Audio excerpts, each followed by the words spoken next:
subscribe to the channel and press the bell icon so that you will never miss any update. 15 साली मंत्रालयामध्ये सहाय्यक म्हणून NTC category मधून महाराष्ट्रातून पहिला आलो होतो. 2016 ला NTC कॅटेगरी मधून मी परत महाराष्ट्रात पहिला आलो.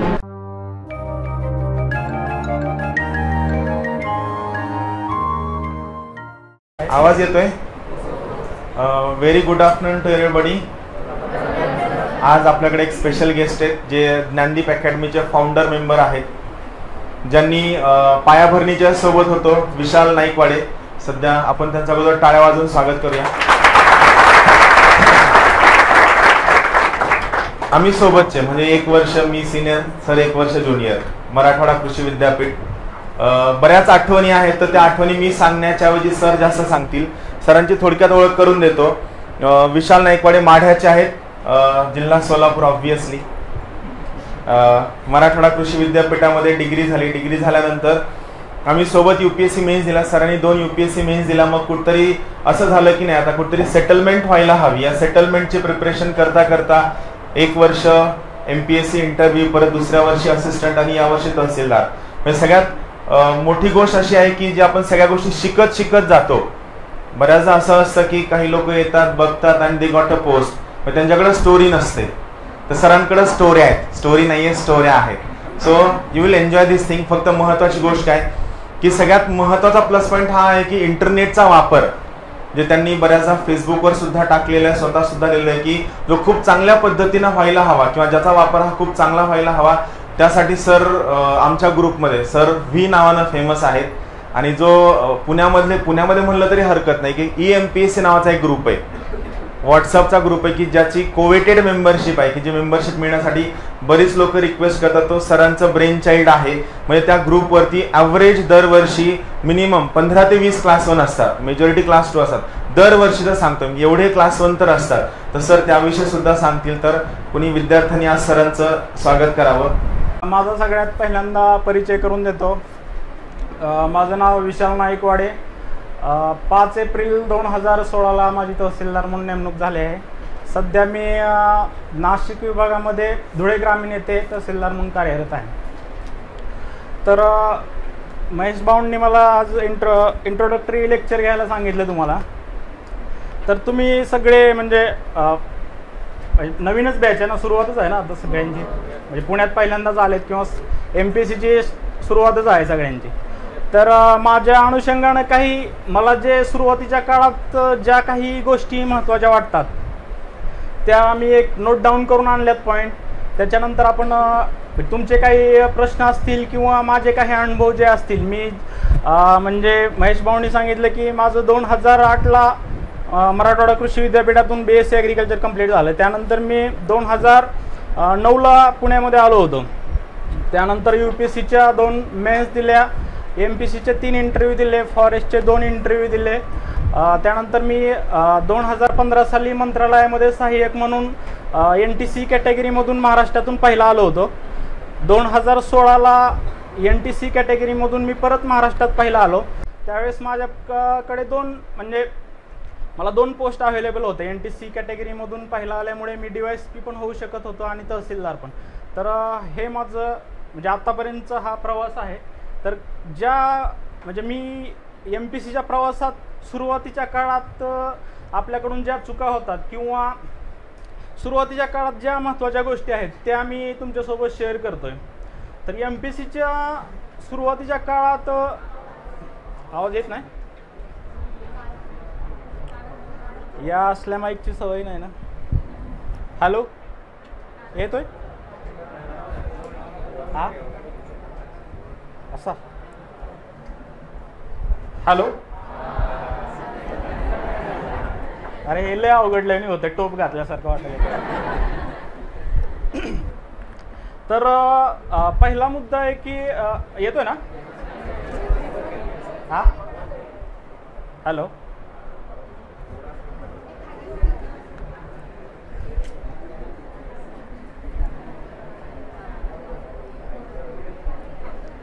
असं येतंय का बोललं तर? हॅलो. अरे काय एवढं टेक्निकल गोष्ट झाली. फिट करून दे, दोरी वगैरे असेल तर बांधून ठेव. हॅलो, येते ना? तर MPSCच्या प्रवासात म्हणजे पहिली गोष्ट अशी सुरुवातीच्या काळात रूम पार्टनर. म्हणजे तुम्हाला वाटेल की खूप छोट्या छोट्या गोष्टी मी सांगतोय, परंतु त्या खूप महत्त्वाच्या आहेत असं मला तरी पर्सनली वाटतंय, कारण माझे room partner Mahesh Shinde sir होते. तर रूम पार्टनर ही खूप महत्त्वाची गोष्ट आहे, कारण दिवसातल्या 24 तासामधील तुम्ही जास्तीत जास्त वेळ म्हणजे अभ्यासानंतर कोणा व्यक्तीबरोबर जर घालवणार असेल किंवा शेअर करणार असेल तर ती तुमची रूम पार्टनर असतील. तर त्यामुळं रूम पार्टनर ही खूप मोठी गोष्ट आहे. दिवसातील बराच वेळ तुम्ही त्यांच्यासोबत असता. आणि स्पर्धा परीक्षेच्या काळात तर म्हणजे तुम्ही ज्या लोकांमध्ये राहता तुम्ही त्याच लोकांसारखे बनता, असं माझा तरी अनुभव आहे. तुम्हाला अनिरुद्ध ढगे काही लोकांना माहीत असतील, काही लोकांना माहीत नसतील. ज्ञानदीप अकॅडमीचे ते सुद्धा संस्थापक सदस्य आहेत. तर मी, महेश शिंदे सर, अनिरुद्ध ढगे सर आणि स्ट्रॅटेजिस्ट पुस्तकाचे लेखक मोहन देसले, हे आम्ही 4 जण रूम पार्टनर होतो इथं MPSCच्या प्रवासात. तर म्हणजे रूम पार्टनर म्हणजे जसं तुम्ही ज्या लोकांमध्ये राहता तसंच बनता. इंग्लिशमध्ये एक कोटेशन आहे अशा अर्थाचं की शेजारी तुमच्या घराची किंमत दुप्पट करतो. त्याचप्रमाणे दिवसातील जास्तीत जास्त काळ तुम्ही त्या व्यक्तीसोबत घालवणार असतात. MPSCला ऑब्जेक्टिव्ह पॅटर्न झाल्यामुळे खूप डिस्कशन, ज्या काही नोट्स शेअरिंग असेल, तुम्हाला रामनिचर सरांचं लेक्चर झालं नसेल, रामनिचर पण माझा रूम पार्टनर होता. तर या गोष्टी खूप महत्त्वाच्या आहेत. म्हणजे महेश शिंदे सर सुरुवातीच्या काळातच रूम पार्टनर भेटल्यामुळं मला म्हणजे असा माणूस भेटला की जो मला म्हणजे 24 तास रिसोर्स पर्सन म्हणून माझ्यासोबत आहे. मी निम्म्या रात्रीसुद्धा त्यांना फोन करून विचारू शकतो की सर याचाच या टॉपिकसाठी अभ्यास काय करायचा किंवा अशा प्रकारचे प्रश्न कसे सोडवायचे, ही कन्सेप्ट काय आहे. तर रूम पार्टनर ही खूप महत्त्वाची गोष्ट आहे. कारण म्हणजे माझ्यासमोर आमच्या बॅचला अशी काही लोक आहेत की त्यांचे अख्ख्या रूमचे रिझल्ट आहेत, पूर्ण रूमचे रिझल्ट आहेत. म्हणजे स्वप्नील कापडनीस असेल, मिलिंद शिंदे असेल, कैलास अंडील असेल, हे म्हणजे ते एक स्पिरिट असते रूम पार्टनरचं. त्याच्यामुळं आणि पॉझिटिव्ह किंवा एकाच मिशनवर काम करणारे लोक तुमचे रूम पार्टनर असले पाहिजे असं मला तर वाटतं. कारण त्याचा खूप फायदा होतो. म्हणजे ऑब्जेक्टिव्ह पॅटर्नला तर खूप फायदा होतो की त्या प्रकारचे रूम पार्टनर असतील. काही गोष्टी तुम्हाला येत नसतील, काही गोष्टी त्याला येत असतील, तुम्ही शेअर करू शकता, डिस्कस करू शकता. आणि म्हणजे हा सगळ्यांना लवकरच यश मिळावं असं वाटतं. तरी पण ह्या म्हणजे MPSCचा प्रवास थोडा कधी कधी जरी लांबला तर एक मोटिवेशनल सपोर्ट देण्यासाठी रूम पार्टनरचा खूप मोठा रोल असतो. कारण MPSCच्या म्हणजे मी स्वतः ते अनुभवलं आहे. म्हणजे MPSCच्या 3 इंटरव्ह्यू देऊन जर तुमची आदल्या दिवशी MPSCचा रिझल्ट लागत असेल, तुम्ही एक्सपेक्ट केलेलं असेल की आपलं नाव लिस्टमध्ये आहे आणि तुमचं नाव लिस्टमध्ये नसतं आणि दुसऱ्या दिवशी प्रिलिम्स असते, अशा वेळेस म्हणजे आणि तुमचं लिस्टमध्ये नाव आलेलं नसतं, अशा वेळेस जो शॉक बसतो ना तो खूप म्हणजे मोठा असतो. तर त्यावेळेस तुम्हाला म्हणजे मोटिवेशनल सपोर्ट देणारे, तुम्हाला समजून घेणारे, म्हणजे घरच्यांपासून आपण खूप दूर आलेला असतो, तर त्यावेळेस रूम पार्टनरचा रोल खूप महत्त्वाचा वाटतो मला. त्याच्यामुळं रूम पार्टनर एक same mission MPSC UPSC same mission जे आहे आपलं त्याचे म्हणजे ते करणारेच असावेत. आणि सगळ्यांनी म्हणजे लॉंग टर्मसाठी खूप ते गरजेचं आहे असं मला वाटतं. दुसरा म्हणजे मुद्दा असा वाटतो की सिनियर्स, म्हणजे MPSCच्या प्रवासात सिनियर्स, 1-2-3 सिनियर्स तुमचे असे असले पाहिजे की तुम्ही कधी पण त्यांच्याशी कॉन्टॅक्ट करू शकला पाहिजे. कारण त्यांनी ज्या चुका केलेल्या आहेत त्या चुका तुम्हाला टाळायच्या आहेत आणि कमीत कमी वेळामध्ये तुम्हाला यश अशापर्यंत जायचं आहे. त्याच्यामुळं एक रिसोर्स पर्सन एक तुमचे 2-3 तरी या प्रवासामध्ये असले पाहिजे सिनियर्स, की तुम्ही त्यांच्यासोबत एक ठराविक काळानंतर तुम्ही भेटले पाहिजेत, त्यांच्यासोबत विविध विषयाबद्दल चर्चा केली पाहिजे आणि त्यांच्याकडून म्हणजे त्यांच्या अनुभवातून तुम्ही शिकलं पाहिजे. मी सुरुवातीला म्हणजे मला 4-5 वर्ष लागली, तर सुरुवातीच्या काळात त्यावेळेस एवढं गायडन्स नव्हतं. म्हणजे पुण्यात आम्ही ज्ञानप्रबोधिनी अकॅडमीमध्ये मी होतो त्यावेळेस, तिथं म्हणजे एवढं त्या काळात MPSC बद्दल म्हणजे एवढं प्रोफेशनल गायडन्स अवेलेबल नव्हतं. तर त्यावेळेस अशा सिनियर्सची खूप मदत झाली. तर त्यामुळे असे सिनियर्स एक तुमचे एक 2-3 तरी लोक असे हक्काची पाहिजेत की तुम्ही कधी पण निम्म्या रात्री त्यांना विचारू शकला पाहिजे आणि त्यांच्या अनुभवातून आपल्याला शिकायचं. त्यांनी ज्या चुका केल्या त्या जर तुम्ही केल्यात तर तुम्हाला पण म्हणजे जास्त दिवस लागतील. म्हणजे अश्विनी शेंडगे आता तुमचं लेक्चर झालं वाटतं त्यांचं, म्हणजे पहिल्या अटेम्पमध्ये DYSP का होतात तर त्यांनी म्हणजे ज्या सिनियर्सनी चुका केल्या त्या त्यांनी दुरुस्त केल्या असतील किंवा त्या तिथं लवकर पोहोचल्या त्या स्टेजला. तर ही एक गोष्ट महत्त्वाची वाटते मला. दुसरा आणखीन एक पॉईंट आहे की डिस्कशन.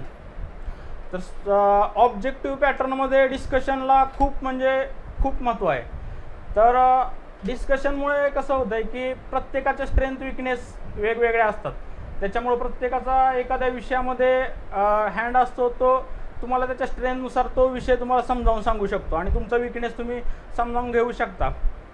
दिवसभरामध्ये तुमचा एक वेळ कुठं वाया गेला तर तो डिस्कशनमध्ये 2 तास जरी तुम्ही डिस्कशन केलं तर तो दिवसाचा तुम्ही तो टाईम भरून काढू शकता डिस्कशनमुळं. आणि ऑब्जेक्टिव्ह पॅटर्नला तर डिस्कशन खूप महत्त्वाचं असं वाटतं मला. तर मग आम्ही शेवटच्या ऑब्जेक्टिव्ह ज्यावेळेस MPSC झाली त्यावेळेस तर आम्ही शेवटच्या काळात तर पूर्ण म्हणजे सकाळी 7ला डिस्कशनला बसलो की पूर्ण जेवण तिथं सगळं डिस्कशनच्या नंतर आम्ही रात्री 10लाच उठायचो. म्हणजे एवढं शेवटच्या काळात हे केलं पाहिजे. आणि सुरुवातीच्या काळात जितकं तुम्हाला जास्त जाणून घेता येईल परीक्षाबद्दल, सिलेबसबद्दल, या प्रोसेसबद्दल तेवढं जास्त जाणून घ्या आणि सुरुवातीच्या काळातच खूप अभ्यास करा.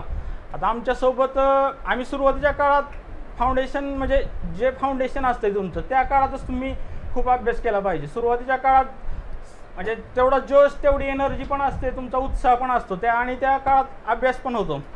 आता पुण्यात दररोज म्हणजे हजारो विद्यार्थ्यांचा लोंढा येतो. तुम्ही बाहेर पाहिलं तर कित्येक मुलं म्हणजे प्रत्येकाचं एम आहे की स्पर्धा परीक्षा करायचं आणि त्याच्यात जर तुम्हाला काही वेगळं करायचं असेल तर या गोष्टी खूप महत्त्वाच्या आहेत. आणि सुरुवातीचं फाउंडेशन तुमचं जेवढं स्ट्रॉंग होईल त्यानंतर तुम्ही कुठली पण एक्झाम दिली तरी तुम्ही ती क्रॅक करू शकाल. म्हणजे माझं सुरुवातीच्या काळात रिझल्ट येत नव्हते, म्हणजे खूप फ्रस्ट्रेशन येत होतं. इंटरव्ह्यूपर्यंत जायचो पण फायनल लिस्टमध्ये मी नसायचो. पण त्याच्यानंतर असा एक काळ आला की 2015 म्हणजे मी 2009-10ला आलेलो इथं. त्यानंतर असा काळ आला की मी म्हणजे प्रत्येक जी एक्झाम देईल त्या एक्झामचा इंटरव्ह्यूपर्यंत पोहोचत होतो. मग त्याच्यामुळं नंतर माझं RFOचे 2 इंटरव्ह्यू दिले. त्यानंतर महिला बाल कल्याणसाठी माझं सिलेक्शन झालं. त्याच्यानंतर जेवढ्या काही मी एक्झाम दिल्या तेवढ्या एक्झाम मी क्रॅक केल्या आणि तहसीलदार झाल्यानंतर पण एकदम जी दिल्या होत्या त्याचे पण रिझल्ट पॉझिटिव्ह आले. त्याच्यामुळं तुमचं एक फाउंडेशन असं स्ट्रॉंग करा की तुम्हाला नंतर त्याच्यावर कुठलीही एक्झाम क्रॅक करता येईल. तर फाउंडेशन खूप म्हणजे सुरुवातीच्या काळातच हे होऊ शकतं. म्हणजे सुरुवातीच्या काळातच तुमचं तेवढं फाउंडेशन, तेवढा उत्साह असतो, तेवढी एनर्जी असते. त्याच्यानंतर तुमचा म्हणजे हळूहळू जसं हे होईल तसं तुमचा उत्साह म्हणजे MPSCमधून कमी होत जाईल. नवाजुद्दीन सिद्दीकी एक म्हणजे बेस्ट ॲक्टर का आहे तर त्याला परवा इंटरव्ह्यूमध्ये एका प्रश्न विचारला की तू बेस्ट ॲक्टर का म्हणजे एवढ्या ह्याच्यापर्यंत स्ट्रगलमधून पोहोचला. तर त्यानं सांगितलं की मी 5000 स्ट्रीट प्ले केलेत, म्हणजे तो 5000 पथनाट्य केलेत. त्याच्यामुळे त्याचं बेसिक फाउंडेशन एवढं स्ट्रॉंग आहे की तो आता त्याला म्हणजे कोणताही रोल दिला तरी तो करू शकतो. म्हणजे उत्तर प्रदेशमधलं त्याचं जर बॅकग्राऊंड जर तुम्ही पाहिलं तर एक खूप म्हणजे घरी त्याच्यासोबतची भावंडं होती, खूप दारिद्र्यातून तो आलेला आहे. त्याच्यानंतर नॅशनल स्कूल ऑफ ड्रामामध्ये त्यानं दिल्लीला ॲडमिशन घेतलं. त्याच्यानंतर त्याला पहिला रोल मिळायला एक 10-12 वर्ष जावी लागली. तो इंटरव्ह्यूमध्ये सांगतो की अंधेरीच्या रोडमध्ये म्हणजे मुंबईला तो आला, दिल्लीत अगोदर नॅशनल स्कूल ऑफ ड्रामामध्ये होता. तर त्यानं असं ठरवलं की मला म्हणजे ॲक्टिंग हाच मला म्हणजे ॲक्टिंगमध्येच करिअर करायचं आहे आणि त्याला मुंबईमध्ये यावं लागलं त्यासाठी. तो म्हणतो की म्हणजे अरे म्हणजे त्याला 2 वेळचं जेवणसुद्धा मिळत नव्हतं मुंबईमध्ये आणि तो म्हणतो की भूका मरना हे तो मुंबई जाके भूका मरते. तर तो अंधेरीत आला होता त्यावेळेस त्याला म्हणजे 2 टाईम जेवायला सुद्धा पैसे नसायचे त्याच्याकडे. तर आज तोच म्हणजे त्याच नवाजुद्दीन सिद्दीकीला कान्ससारख्या फिल्म फेस्टिवलमध्ये म्हणजे बेस्ट ॲक्टर म्हणून त्याला बोलवलं जातं आणि सन्मानित केलं जातं. तर हा म्हणजे हे मोटिवेशन आहे खरं तर, म्हणजे हे त्याचं स्ट्रगल आहे. तर हे त्यानं म्हणजे फाउंडेशन कशावर केलं तर म्हणजे त्यानं सांगतो की मी जे कोर ॲक्टिंग आहे ते स्ट्रीट प्ले किंवा नॅशनल स्कूल ऑफ ड्रामामध्ये तिथं हार्डवर्क केलं. त्याच्यानंतर त्याला पहिला रोल मिळायला सुद्धा 10-12 वर्ष लागली. आणि त्याच्यानंतर जे त्याचे पिक्चर आहेत, गँग्स ऑफ वासेपूर असेल, कहाणी असेल, त्या सगळ्या पिक्चरमध्ये तो म्हणजे बेस्ट ॲक्टर त्याला प्राईज भेटलेला आहे. तर हे मोटिवेशन आहे त्याच्याकडून घेण्यासारखं. तर या म्हणजे फाउंडेशन जितकं जास्तीत जास्त तुम्हाला यशाच्या जवळ जाता येईल त्यासाठी फाउंडेशन तुमचं खूप म्हणजे स्ट्रॉंग असलं पाहिजे. आणि ते सुरुवातीच्या काळातच फाउंडेशन तुमचं स्ट्रॉंग होऊ शकतं. त्यानंतर म्हणजे पुण्यामध्ये असल्याचे दुसरे एक बेनिफिट्स असतात. म्हणजे पुण्याला ज्या काही गोष्टी अवेलेबल आहेत त्या पुण्यात ज्या अवेलेबल आहेत की तुम्हाला इथं वसंत व्याख्यानमाला आहे, बरीच व्याख्यानं इथं दररोज डेली वेगवेगळे उपक्रम, वेगवेगळी व्याख्यानं, वेगवेगळी नाटकं, वेगवेगळे पिक्चर चांगल्या क्वालिटीचे, हे सगळं पुण्यामध्ये भेटतं. पुण्याचा हा एक फायदा आहे की त्याच्यानंतर मग तुम्ही म्हणजे बाहेरच्या लोकांना हे भेटत नाही. त्याच्यामुळं त्याचा पण एक आपले पर्सनॅलिटी डेव्हलपमेंटमध्ये त्याचा पण उपयोग करून घ्यायला पाहिजे. कारण या गोष्टी बाहेरच्या लोकांना भेटत नाहीत. कारण तुम्हाला आणि एक कधी तुम्हाला फ्री म्हणून या पण गोष्टी इथं भेटतात. म्हणजे पुण्यात ज्या कुठं बाहेर अवेलेबल नाहीत. म्हणजे पुण्यासारखं डेस्टिनेशन त्यासाठी नाही, पुण्यात भेटतात ते बाहेर अवेलेबल नाही. त्यामुळे पुण्याचा एक फायदा करून घ्यायला पाहिजे. म्हणजे जी व्याख्यानं वगैरे आहेत, बरेच गेस्ट लेक्चर, मोठ्या मोठ्या व्यक्ती सगळे पुण्यामध्ये राहतात, तर ते अटेंड केले पाहिजे रविवारी वगैरे जाऊन. तर ह्या गोष्टीमधून तुमची म्हणजे पर्सनॅलिटी डेव्हलपमेंटसाठी खूप त्याचा उपयोग होईल. आणि म्हणजे न्यूनगंड वगैरे असं स्पर्धा परीक्षेमध्ये काहीच बाळगू नका. आता माझ्यासोबत यशदामध्ये क्लास 1च्या ट्रेनिंगला 60 क्लास 1 अधिकारी होते. तर 60 क्लास 1 अधिकाऱ्यामधले 58 अधिकारी हे जिल्हा परिषदच्या शाळेमध्ये शिकलेले होते. एकदम म्हणजे सामान्य कुटुंबातून आलेले आहेत. म्हणजे एक खूप म्हणजे एकदम स्ट्रगलमधून आलेले आहेत किंवा एक खूप साध्या परिस्थितीतून एकदम कष्टकऱ्यांच्या घरातून आलेले आहेत. त्याच्यामुळं म्हणजे कशाचाच त्यांना म्हणजे ज्या गोष्टी आपल्याला सहजासहजी भेटतात त्या गोष्टी त्यांना कधीच भेटलेल्या नाहीत. म्हणजे अशी काही मुलं आहेत. म्हणजे अतुल चोरमारे नावाचा एक DC आहे आमच्यासोबत. त्यांचे वडील चहाचं म्हणजे एक छोटं दुकान आहे त्यांचं. एक मुलगी आहे डेप्युटी कलेक्टर, त्यांचं कपडे शिवण्याचे एक छोटं दुकान आहे. परंतु त्यांनी म्हणजे खूप हार्डवर्क करून ते तिथं पोहोचलेले आहेत. आणि हा प्रवास म्हणजे जे आपल्याला सगळं ग्लॅमर दिसतं. आता मी इथं तुमच्यासमोर येऊन उभा राहिलो, परंतु मी या पोस्टला जाण्यासाठी म्हणजे पुण्यात मी माझ्या आयुष्यातली 5 ते 6 वर्ष घातलेली आहेत. त्यावेळेस मला हे पद मिळालेलं आहे. म्हणजे ते एवढं म्हणजे इझी नाही का. आणि कॉम्पिटिशन खूप वाढतं आहे. म्हणजे मी डिमोरलाइज करत नाही तुम्हाला की एक सुरुवातीलाच तुम्हाला एक सत्य परिस्थितीची जाणीव करून देतोय. कारण कॉम्पिटिशन खूप आहे आणि तुम्ही जेवढं सुरुवातीच्या काळात हार्डवर्क कराल तेवढं तुम्हाला त्याचा फायदा होईल. कारण हे म्हणजे सहजासहजी कुठलीच गोष्ट मिळत नाही. त्याच्यामुळं म्हणजे इंग्लिशमध्ये म्हणतात there are no free lunches. म्हणजे असं फुकट काहीच मिळणार नाही तुम्हाला. किंवा आणि स्पर्धा परीक्षेचा अभ्यास करताना असं शॉर्टकटच्या किंवा कोणीतरी येऊन तुम्हाला भरवेल किंवा अशा म्हणजे रेडी टू इट अशा टाईपचं काही नाही. तुम्हाला स्वतःला झिजावं लागेल इथं आणि स्वतःला कष्ट करावं लागतील. स्वतः तेवढं म्हणजे द्यावं लागेल इनपुट, तरच तुम्हाला तेवढं म्हणजे तुम्ही त्या उंचीपर्यंत जाल. कारण खूप म्हणजे कॉम्पिटिशन वाढले आणि अवेअरनेस खूप झालेला आहे स्पर्धा परीक्षामध्ये. म्हणजे 10वीच्या मुलाला पण विचारलं तर ते पहिलं जसं इंजिनिअरिंग मेडिकल जसं सांगत होतं तसं सगळे म्हणजे स्पर्धा परीक्षेचंच सगळं सांगतायत. त्याच्यामुळं आणि पुण्यामध्ये जसं म्हणजे मी चांगल्या गोष्टी जशा आहेत तशा डिस्ट्रॅक्शन्स पण खूप आहेत पुण्यामध्ये.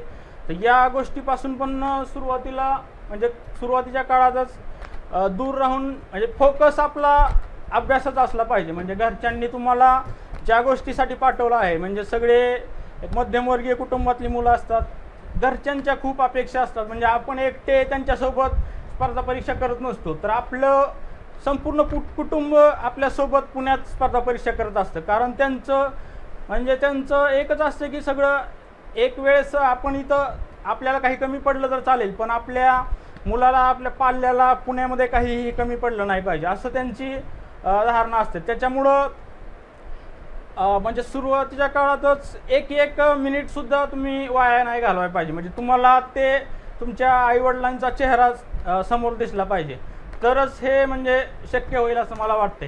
कारण हार्डवर्कला पर्यायच नाही.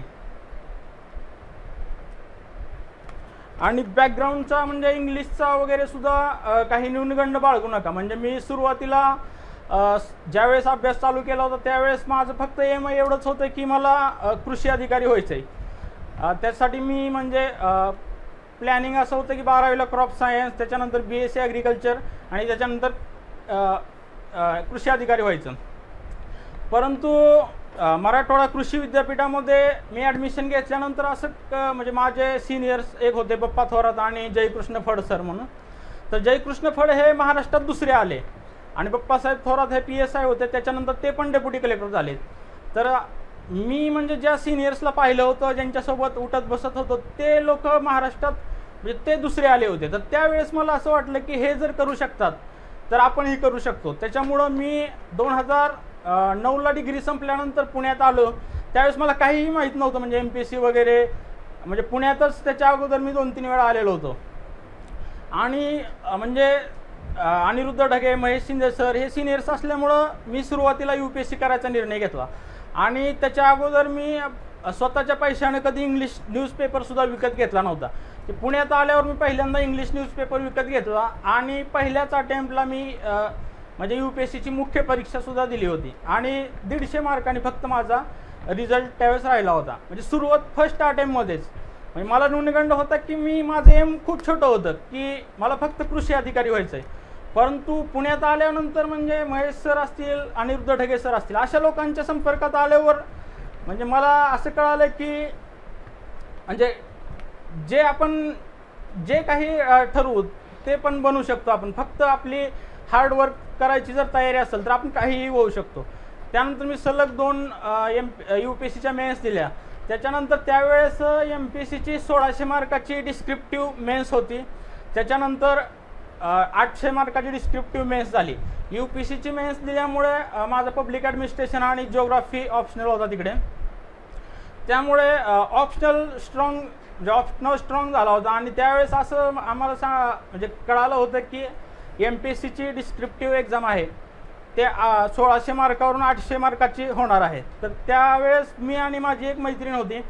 तर आम्ही दोघांनी 2 विषयाच्या पूर्ण नोट्स तयार केल्या होत्या. म्हणजे 800 मार्काच्या पब्लिक ॲडमिनिस्ट्रेशन आणि जिओग्राफी या 2 विषयाच्या पूर्ण नोट्स तयार केल्या होत्या. आणि त्याच्यानंतर कळालं की MPSC ऑब्जेक्टिव्ह होते. म्हणजे पूर्ण तुम्ही UPSCचा अटेम्प्ट स्किप केला आणि त्याच्यानंतर एक 7-8 महिने खूप म्हणजे कष्ट केले, पूर्ण नोट्स तयार केल्या आणि अशा नोट्स तयार झाले की आता आपण म्हणजे राज्यातल्या टॉपमध्ये आपला रँक येऊ शकते. आणि त्यावेळेस MPSCने झटका दिला की आता MPSC ऑब्जेक्टिव्ह होते. आम्ही म्हणलं ठीक आहे, आता आपल्याला करायचंच आहे, तर आपली काहीही झालं तरी आपल्याला करायचंच आहे.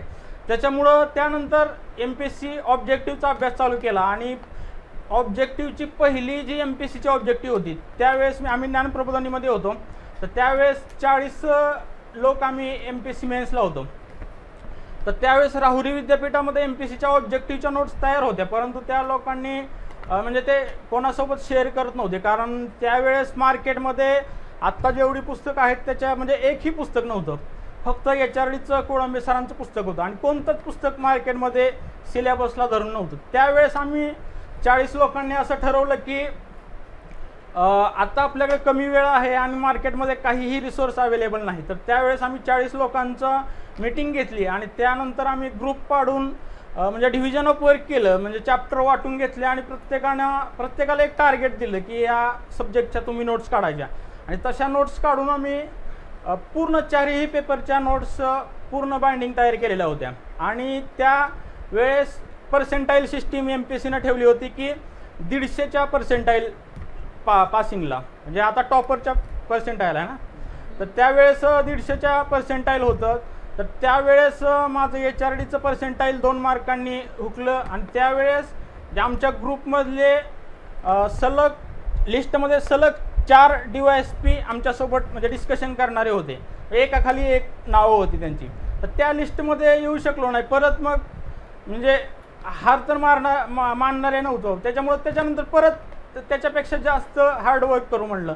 दुसऱ्या वेळेस पण त्याच्यापेक्षा जास्त हार्डवर्क केलं. त्याच्यानंतर अपराजिता मॅडमच्यामुळं इंटरव्ह्यूला म्हणजे कमी मार्क आले थोडे. आणि त्यानंतर मग घरून खूप प्रेशर वाढत होतं. म्हणजे एक 3-4 वर्ष झालेत पुण्यात जाऊन कोणतीही पोस्ट निघत नाही. मला म्हणजे माझ्या पोटेन्शियलवर विश्वास होता की आता इथपर्यंत पोचलो तर आपल्याला पोस्ट मिळणार आहे. घरून खूप प्रेशर होतं. वडील म्हणत होते की कारखान्यात वगैरे BSc ॲग्रिकल्चर झालं आहे, कोणीही चांगला पगार देईल, एक प्रायव्हेटची नोकरी करू. परंतु मला माझ्या पोटेन्शियलवर विश्वास होता की मी त्यांना म्हणलं की मी म्हणजे तुम्ही जरी मला म्हणजे काही केलं नाही तरी मी हेच करणार आहे आणि मला हेच करायचं. त्याच्यामुळं मी कोणाचंही ऐकणार नाही आणि हेच MPSCच करणार आहे. त्याच्यानंतर तिसऱ्या अटेम्प्टला MPSCच्या इंटरव्ह्यूला परत तिसऱ्या अटेम्प्टला होतो. आणि त्याच्यानंतर म्हणजे त्या अटेम्प्टला असं वाटलं की आता आपण म्हणजे लिस्टमध्ये 100% आहे. खूप म्हणजे त्या अटेम्प्टला खूप चांगला अभ्यास केला होता आणि शुअर म्हणजे लिस्टमध्ये नाव येईल वाटलं. मग रात्री 8 वाजता रिझल्ट लागला आणि त्याच्यामध्ये सुद्धा दुर्दैवानं नाव नव्हतं माझं लिस्टमध्ये. आणि दुसऱ्याच दिवशी प्रिलिम्स होती आणि प्रिलिमचं सेंटर होतं भोर. तर भोर इथून माहीत असेल किती लांब आहे ते. त्याच्यामुळं दुसऱ्या दिवशी म्हणजे तो एक शॉक होता की आता आपल्याला रिझल्ट येणार आहे. आणि त्यावेळेस गाडीत आपल्यासोबतचे म्हणजे सोबत अभ्यास करणारे लोक आहेत की ते पोस्ट भेटली आणि ते माझ्यासोबत प्रिलिमला चाललेत आणि माझा रिझल्ट आलेला नाही आणि मी सुद्धा त्यांच्यासोबत प्रिलिमला चाललो आहे. तर त्याच्यामुळं तो शॉक म्हणजे खूप मोठा होता की लिस्टमध्ये नाव एक्सपेक्ट केलं होतं परंतु आलं नाही. आणि ती प्रिलिम्स पण उडाली त्या दिवशीची. आणि त्याच्यानंतर मग एक काहीतरी पाहिजे होतं की म्हणजे घरून तरी पैसे किती दिवस मागणार. म्हणजे एक अशी वेळ आली की आत्ता म्हणजे काहीच पर्याय नाही. म्हणजे घरून पण पैसे येणं कमी झालं किंवा बोलणी घरच्यांची नातेवाईकांची सगळ्यांची खावी लागली. त्याच्यामुळं त्यावेळेस मग STI किंवा असिस्टंट ही एखादी पोस्ट काढून थोडं स्थिरतावर हवं असं म्हटलं. मग त्यावेळेस रामनीचं सरांनी मराठीचं ग्रामर मी त्याच्या अगोदर कधीच केलेलं नव्हतं, त्यामुळे त्यांनी खूप चांगलं ते करून घेतलं. आणि त्यावेळेस मी असिस्टंटला राज्यात NTC कॅटेगरीमधून पहिला आलो. आणि त्यानंतर मंत्रालयामध्ये 1 वर्ष मी सहाय्यक कक्ष अधिकारी म्हणून पर्यावरण विभागात काम केलं. आणि त्यानंतर मुंबईचे ते लोकलचे एवढे धक्के बसले की तिथं वाटलं की आता हे म्हणजे क्लास 2वर काय थांबणं बरोबर नाही. त्याच्यामुळं मुंबईच्या प्रवासामध्ये जागा जरी नाही मिळाली तरी मी माझ्या म्हणजे मनात होतं की तिथं आपण म्हणजे खूप मोठ्या लोकांशी मंत्रालयामध्ये डील करावं लागतं, तुम्हाला त्यांच्याशी संबंध येतो. सेक्रेटरी लेवलचे म्हणजे सिनियर IAS वगैरे लोक असतात. तर त्या लोकांकडे बघून म्हणजे दुपारी मी जेवायच्या ऐवजी मरीन ड्राईव्हला तिथं जायचो आणि तिथं बघायचो की किती मोठी लोक आहेत, किती यशस्वी लोक आहेत, आपल्याकडे काहीच नाही. म्हणजे त्यावेळेस समुद्राकडे बघून वाटायचं की अरे काय म्हणजे हे जिंदगी म्हणजे आपलं पोटेन्शियल असून पण आपल्याकडे एवढं भेटत नाही. त्यानंतर म्हणजे लोकलमध्ये सुद्धा खूप गर्दीत एका पायावर उभं राहून नोट्स वाचल्या. आणि त्यावेळेस म्हणजे जॉब करत असताना मी NTC कॅटेगरीमधून राज्यात पहिला आलो त्यावेळेस. तर हे म्हणजे एवढं म्हणजे 4-5 वर्षाचा हा खूप म्हणजे स्ट्रगल आहे. तर त्याच्यामुळं हे सहजासहजी मला तर मिळालेलं नाही. त्याच्यामुळं तुम्हाला म्हणजे सुरुवातीला हेच सांगणं आहे की खूप म्हणजे चांगली अकॅडमी आहे, चांगले रिसोर्स पर्सन तुम्हाला भेटलेत आणि मटेरियल पण त्या दर्जाचं अवेलेबल आहे. तर सोशल मीडिया किंवा सरांनी सांगितलं की मग अशी व्हॉट्सॲप ग्रुपबद्दल थोडं काही. तर MPSC नावाचा व्हॉट्सॲप ग्रुप मी 2012ला काढला होता. तर त्याचे आतापर्यंत जवळपास म्हणजे 80 सिलेक्शन आहेत आमच्या ग्रुपमधले. तर त्या ग्रुपवर म्हणजे सोशल मीडियाचा जेवढा तुम्ही एक पॉझिटिव्ह अँगलनं किंवा जेवढा चांगल्या पद्धतीनं उपयोग करून घ्याल तेवढा करता येतो असं म्हणजे मला पर्सनली वाटतं. पण त्याचा आजकाल म्हणजे सोशल मीडियाचा फेसबुक किंवा व्हॉट्सॲप टेलिग्राम ह्याचा खूप म्हणजे अतिरेक होतो आहे. त्याचा जर चांगल्या पद्धतीनं उपयोग केला, आम्ही ज्यावेळेस सुरुवातीला केला त्यावेळेस आम्ही ग्रुप मेंबरला व्हॉट्सॲप ग्रुपमधल्या मेंबर्सला सुद्धा टार्गेट द्यायचो आम्ही. म्हणजे दिवसाचं आर्थिक पाहणी असेल, आर्थिक पाहणीला 12 चॅप्टर असतील तर 12 लोक आहेत की ते त्याच्या नोट्स काढून ते शेअर करतील. त्याच्यामुळं असं झालं की म्हणजे 2-2 दिवसामध्ये आमच्या आर्थिक पाहणीच्या रेडीमेड नोट्स आणि क्वालिटी नोट्स आम्हाला व्हॉट्सॲपला मिळत होत्या. म्हणजे प्रत्येकानं नोट्स काढून कोऱ्या पेजेसवर लिहून त्या शेअर करायच्या आपल्या PDF करून. तर त्याच्यामुळं म्हणजे टाईम म्हणजे वर्क डिव्हिजन हे खूप महत्त्वाचं आहे. ऑब्जेक्टिव्हच्या वेळेस डिस्कशन एवढंच, वर्क डिव्हिजन पण खूप महत्त्वाचं आहे. म्हणजे डिस्कशनला मी का म्हणतो की डिस्कशनचा हेच फायदा आहे की म्हणजे तुम्ही कमी वेळामध्ये खूप आउटपुट भेटतं आणि ऑब्जेक्टिव्हचा पसारा खूप आहे. म्हणजे तुम्हाला काय म्हणजे करेल तेवढं कमीच आहे असा सिलेबस आहे. त्याच्यामुळं ऑब्जेक्टिव्हला जितकं तुम्ही एक 4-5 लोकांचा चांगला ग्रुप बनवा आणि त्याच्यानुसार म्हणजे सिलेबस वगैरे डिवाईड करून त्याचं डेली तरी डिस्कशन कराच. कारण आमच्या मराठवाडा कृषी विद्यापीठामध्ये ज्यावेळेस पहिली ऑब्जेक्टिव्ह होती तर त्यावेळेस काही खूप जुनी लोक होती की ज्यांचे म्हणजे आता अटेम्प्ट संपत आलेत किंवा काय अशी. तर त्या लोकांनी ऑब्जेक्टिव्ह पॅटर्न झाल्यामुळं परत एकदा ती विद्यापीठामध्ये आली की आपलं परत एकदा नशीब आजमावू. त्या लोकांकडे असं काही म्हणजे वय खूप झाल्यामुळं बैठक व्यवस्था नव्हती किंवा म्हणजे बसू शकत नव्हते ते एवढा वेळ अभ्यासाला. तर ते लोक दिवसभर फक्त आणि फक्त म्हणजे चावडी वाचनच करायचे. म्हणजे असं 5-6 लोक बसायचे आणि फक्त मोठ्यानं वाचन करायचे आणि डिस्कशन करायचे. तर त्या 7 लोकांपैकी 4 लोक त्या ॲडला क्लास 1 झालेत, म्हणजे माझे सिनियर्स आहेत. तर तेवढा म्हणजे डिस्कशनचा हे आहे. आणि आमच्या ग्रुपमधले पण बरेच जण झालेत. मी ज्ञान प्रबोधिनीमध्ये असताना आता तुम्हाला सायली धुरत वगैरे कोणी नाव ऐकलं असेल तर ती यंगेस्ट म्हणजे IPS आहे. ती म्हणजे 22व्या वर्षी मुंबईवरून आलेली मुलगी होती. तर तिनं म्हणजे एवढं कमी वेळात एवढं ग्रास्प केलं आणि जॉग्राफीला तिला 373 मार्क घेतले तिनं ऑप्शनलला 600 पैकी. तर ती ऑल इंडिया टॉपर आली जॉग्राफीला. आणि म्हणजे पहिल्या अटेम्प्टला तिला आता म्हणजे आता तिचं प्रमोशन होईल ASP वरून पुढं.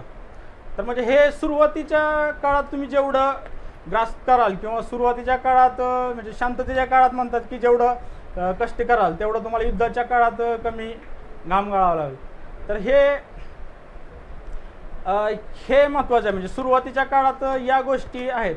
आणि नोट्स जर काढायचे तर सुरुवातीच्या काळात लगेच नोट्स काढू नका. म्हणजे एखाद्या टॉपिकचे किंवा एखाद्या विषयाचे 2-3 सोर्स ज्यावेळेस तुमचे वाचून होतील त्याच वेळेस तुम्ही कम्पॅरेटिव्हली एखाद्या सब्जेक्टच्या तेवढ्या ह्याच्या ताकदीच्या नोट्स काढू शकता. एखादा सोर्स वाचून तुम्हाला नोट्स काढता येणार नाहीत. आणि काही पुस्तकं वाचताना म्हणजे नोट्स काढण्यापेक्षा काही पुस्तकं नोट्स फॉर्मॅटमध्येच आहेत. म्हणजे M लक्ष्मीकांत हे पुस्तक जर बघितलं तर ते नोट्स फॉर्मॅटमध्येच आहे. म्हणजे आणखीन त्याच्या काही तुम्ही नोट्स काढणार म्हणजे एवढं ते नोट्स फॉर्मॅटमधली काही पुस्तकं आहेत. तर त्याचे पेजवरच येलो पेजेस वगैरे चिटकावून त्या पेजवर जर तुम्ही शॉर्ट नोट म्हणजे त्या पेजमधले काही महत्त्वाचे मुद्दे लिहिले तर ते तुम्हाला जास्त सोयीस्कर पडेल.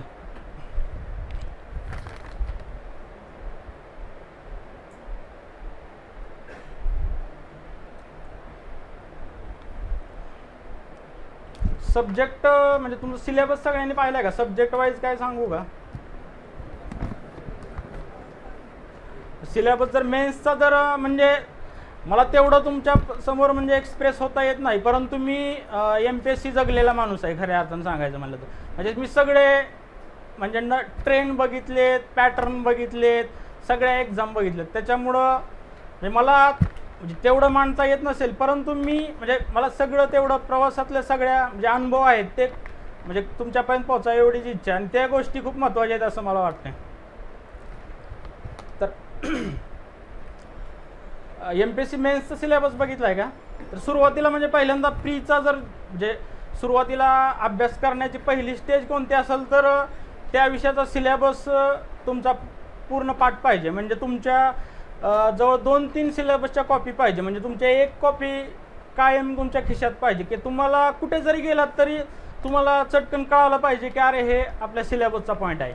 तर एवढा म्हणजे सिलेबस पूर्ण पाठ पाहिजे. सिलेबस, जुने क्वेश्चन पेपर हे 2च म्हणजे आपले गुरु असतात. तर ज्या वेळेस कोणीच नसतं त्यावेळेस याच 2 गोष्टी आणि या 2 गोष्टीवर तुमची जेवढी लवकरात लवकर कमांड येईल म्हणजे जोपर्यंत तुम्हाला सिलेबस तुमचा पाठ होईल आणि क्वेश्चन पेपरचं ॲनालिसिस जेवढं तुम्ही स्वतः कराल, म्हणजे रेडीमेड ॲनालिसिस आहेतच, परंतु ते स्वतः जर केलं तर तुम्हाला तेवढं ते लक्षात राहील तुमच्या, आणि तुम्हाला त्यातल्या ज्या काही गोष्टी सुटून गेलेल्या असतात त्या गोष्टी तुम्हाला तुमच्या डोक्यामध्ये फास्ट बसतात. त्याच्यामुळे कोणत्याही आता हिस्ट्रीचं जर घ्यायचं असेल अभ्यासाला तर सगळ्यात पहिल्यांदा हिस्ट्रीचा सिलेबस बघा प्रिलिमचा आणि मेन्सचा, आणि त्याच्यानंतर प्रिलिमला कोणकोणते क्वेश्चन आले, म्हणजे ज्यावेळेस ऑब्जेक्टिव्हची पहिली प्रिलिम कधी सुरू झाली तर त्यावेळेसपासून स्वतः तुम्ही ॲनालिसिस करा. म्हणजे ॲन्शियंट हिस्ट्री असेल, मिडिवल हिस्ट्री असेल, मॉडर्न हिस्ट्री असेल, तर त्याच्यानंतर त्याच्यामध्ये तुम्ही स्वतःचे सब टॉपिक पाडा की एक समाजसुधारक असतील, त्याच्यानंतर 1857चा उठाव असतील, शेतकऱ्यांच्या काही चळवळ्या असतील, तर असे टॉपिक सब डिवाईड करून म्हणजे त्याच्यावर जे क्वेश्चन आलेत तर ते क्वेश्चन तिथंच लिहून त्या क्वेश्चनचे सोर्स कोणते आहेत हे म्हणजे तिथपर्यंत जावं. आणि त्याच्यानंतर म्हणजे ॲनालिसिस केल्यानंतर ह्या टॉपिकवर हा क्वेश्चन आला आहे, परंतु हा क्वेश्चन कोणत्या सोर्समधून आला आहे हे जोपर्यंत तुम्हाला कळत नाही तोपर्यंत तुम्ही त्याच्या जवळ जाणार नाहीत. तर ह्या गोष्टी पण खूप महत्त्वाच्या आहेत. आणि हिस्ट्रीचं जर ॲनालिसिस बघितलं तर पहिल्या एका मेन्सला त्यांनी ग्रोअरमधले प्रश्न खूप टाकले होते, एका मेन्सला त्यांनी अनिल कठारेमधले प्रश्न खूप टाकले होते. तर असा हिस्ट्रीचा सोर्स प्रत्येक वेळेस चेंज होतो आहे. आणि सगळ्या एक्झाम म्हणजे शक्यतो सगळ्या एक्झाम द्या, म्हणजे जरी तुमचं एम क्लास 1 असेल तरी MPSCच्या सगळ्या एक्झाम द्या, कारण जोपर्यंत तुम्ही एक्झाम देणार नाही तोपर्यंत तुम्हाला आयोगाचे सोर्स किंवा आयोगाचा ट्रेंड कळणार नाही. तुम्ही म्हणजे आता कंबाईनची 16 तारखेची एक्झाम दिली तर तुम्हाला म्हणजे दरवेळेस आयोगाचा ट्रेंड थोडा जरी चेंज होतो, आणि तुम्ही त्या ट्रेंड तुम्हाला तो माहिती पाहिजे, म्हणजे ते आयोगाची नस तुम्हाला ओळखता आली पाहिजे. म्हणजे यावेळेस कुठल्या सोर्समधून प्रश्न पडलेत किंवा चालू घडामोडीवर कसे प्रश्न पडलेत हे तुम्हाला चटकन कळायला पाहिजे. आणि हे जोपर्यंत कळल, ज्यावेळेस कळल त्यावेळेस तुम्ही म्हणजे यश म्हणजे थोडं तुमच्या दूर असेल. त्यामुळे एक्झाम देताना सगळ्या एक्झामचे फॉर्म भरा, कारण आयोगाच्या क्वेश्चन पेपर असतात त्या दर्जाचा क्वेश्चन पेपर बाजारात कुठंच भेटत नाहीत, किंवा तसे एक 7-8 क्वेश्चन असतील एखाद्या टेस्ट पेपरमध्ये, परंतु आयोगाच्या टेस्ट पेपरसारखे टेस्ट पेपर कुठंच तेवढ्या किमतीत कुठंच तुम्हाला भेटणार नाहीत.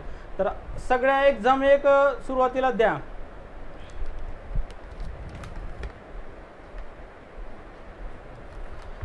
ठीक आहे, मग तुमचे काय म्हणजे प्रश्न काय विचारत म्हणजे तुम्हाला काय असतील तर आपण प्रश्न उत्तर घेऊ मग.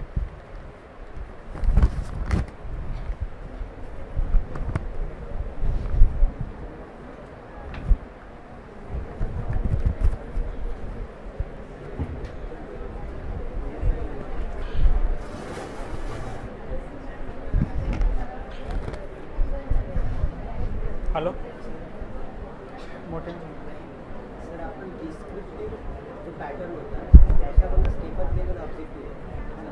तर मग सर ज्या प्रॉब्लेम्स आले डिस्क्रिप्टिव्ह जेव्हा तुम्ही वाचला तेव्हा वेगळ्या कन्सेप्टला वाटला, आणि त्याच्यानंतर ऑब्जेक्टिव्ह वाचला तो वेगळ्या कन्सेप्टला वाटला.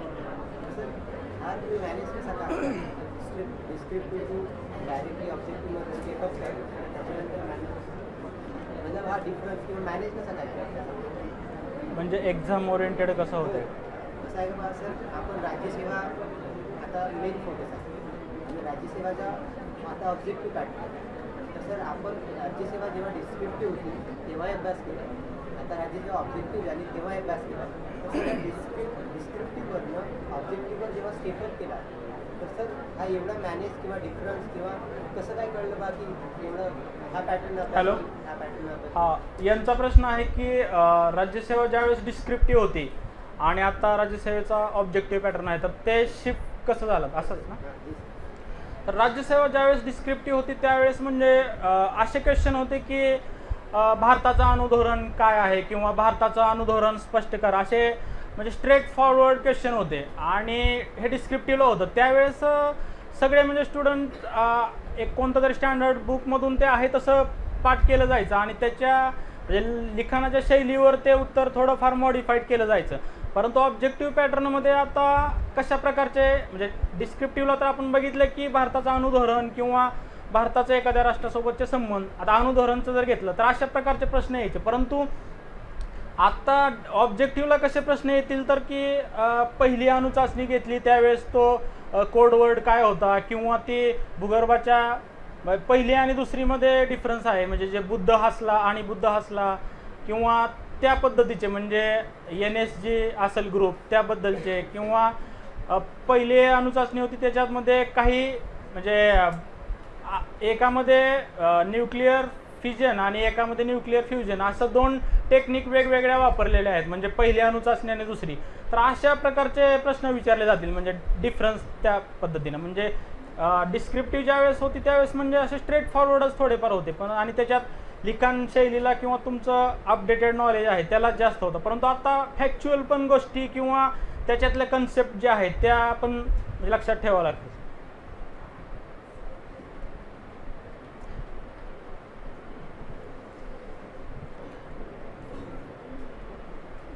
विचारा प्रश्न, कोणी काय हसल वगैरे म्हणून काही स्वतःच्या जे काही शंका आहे त्या दडवून ठेवू नका. म्हणजे लोक एकच वेळेस तुमच्यावर हसतील, परंतु तुम्हाला ते कायम म्हणजे तुमच्या डोक्यात राहील की अरे हे आले होते परंतु मी विचारलं नाही यांना. आणि MPSC मध्ये ह्या गोष्टी खूप म्हणजे उत्स्फूर्तपणे विचारा, म्हणजे काही फरक पडत नाही. आणि कोणतीही गोष्ट म्हणजे कमीपणा एक कधीच वाटून देऊ नका MPSCचा अभ्यास करताना, की अरे ही मी याला कशी विचारू, किंवा हा एक सिंपल प्रश्न आहे अशी. म्हणजे अभिजित मेंगडे म्हणून एक आमचा मित्रच आहे, गोगटे अभ्यासिकेमध्ये आम्ही सोबत अभ्यास करत होतो. तो म्हणजे MBA करून आलेला होता आणि मार्केटमध्ये स्लो डाऊन असल्यामुळे त्याला जॉब भेटला नाही, आणि त्यानंतर तो MPSC करायला आला. म्हणजे MPSCचं त्याला पण माहीत नव्हतं, परंतु त्याला एवढं म्हणजे क्युरियोसिटी असायची प्रत्येक गोष्टीबद्दल. आणि तो म्हणजे त्याला एखादी कन्सेप्ट समजली नाही तर तो प्रत्येकाला विचारायचा की अरे हे कसं आहे, असं आहे. आणि एखादी गोष्ट म्हणजे त्याला समजली नाही तर तो डायरेक्ट ते कॉमा फुल स्टॉप सहित पाठ पण करून टाकायचा.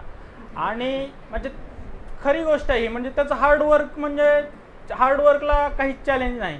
तर तो आज मागच्या अटेम्प्टला म्हणजे 2च वर्ष झालीत पुण्यात येऊन, परंतु तो कॅफो क्लास 1 झाला आहे. म्हणजे वित्त व लेखा अधिकारी क्लास 1ची पोस्ट त्याला मिळालेली आहे. म्हणजे बरेच सिनियर लोक आहेत की ते 5-6 वर्ष गेलेत त्यांच्या आमच्यासारखे, परंतु त्यानं तेच केलं की सुरुवातीपासून म्हणजे सिनियरच्या संपर्कात राहिला. ज्या गोष्टी त्याला समजत नव्हत्या तो विचारायचा, आणि ज्या कुठंच काही नाही भेटत तो पाठ पण करून टाकायचा. म्हणजे त्याला काही विचारलं तर तो पाठ करून टाकायचा. तर त्यामुळं म्हणजे त्याचं जे एम होतं ते म्हणजे त्याला लवकर साध्य झालं. म्हणजे MBA करून आला होता, मार्केटमध्ये काही जॉब मिळत नव्हता स्लो डाऊनमुळं, तर तो दुसऱ्या वर्षी क्लास 1 झालेला आहे. आणि म्हणजे स्ट्रगलमध्ये MPSCच्या स्ट्रगलमध्ये आपण खूप शिकतो. आणि या प्रवासामध्ये म्हणजे दररोज म्हणजे तुम्हाला म्हणजे बाकीच्या लोकांना वाटत असेल की 5-6 वर्ष यांनी घालवलीत, परंतु MPSCच्या प्रवासामध्ये दररोज तुम्ही काहीतरी नवीन शिकत असता, दररोज तुमची पर्सनॅलिटी डेव्हलप होत असते. आणि जरी म्हणजे MPSC ज्यांनी केली नाही त्यांना माहीतच नाही काय, म्हणजे ज्यांना वर्ल्ड मॅपच माहीत नाही, आपल्याला वाटतं म्हणजे ह्या नवीन गोष्टी आहेत, म्हणजे याच्यात इंटरेस्ट घ्यायला पाहिजे. आणि हेच म्हणजे सांगायचं मला.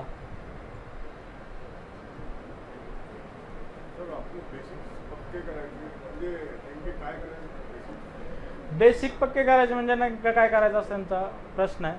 तर NCERT किंवा तुम्ही स्टेट बोर्ड जे काही तुम्ही प्रिफर कराल तर ते म्हणजे सुरुवातीला चांगलं झालं पाहिजे. म्हणजे जॉग्राफी जर वाचत असाल तर त्याच्यासोबत ॲटलास घेऊन तुम्ही कोणता देश कुठं आहे किंवा काय असं, किंवा त्याच्याशी एखाद्या पॉईंटला कुठले प्रश्न आलेत एखाद्या मुद्द्यावर, तर या गोष्टी तुम्ही चांगलं केलं पाहिजे. स्टेट बोर्ड बेसिकमध्ये काय येतं तर स्टेट बोर्ड किंवा NCERT यालाच बेसिक म्हणतात. आणि दोन्ही परीक्षेसाठी म्हणजे MPSCचा आणि UPSCसाठी सुद्धा ज्या लोकांनी NCERT केलेत किंवा NCERTची लँग्वेज सोपी आहे आणि तीच लँग्वेज ज्यांनी रिटर्नमध्ये वापरलेली आहे त्यांना म्हणजे चांगले स्कोर आलेत त्यांचे UPSCचे मेन्सचे सुद्धा.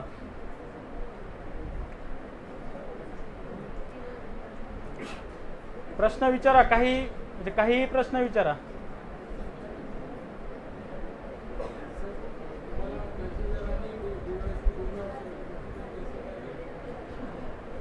प्रत्येक म्हणजे पोस्टचं त्यांचं म्हणणं आहे की तहसीलदार आणि DYSP दोन्ही असताना तहसीलदार का निवडलं. म्हणजे प्रत्येक व्यक्तीचा एक स्वभाव असतो बनलेला, किंवा त्याचं जे तो ज्या ह्याच्यात वाढलेला आहे त्या पद्धतीनं त्याचा स्वभाव बनलेला असतो. तर ते मला म्हणजे सुरुवातीपासून महसूलचं काम बघितलेलं होतं आणि पोलीस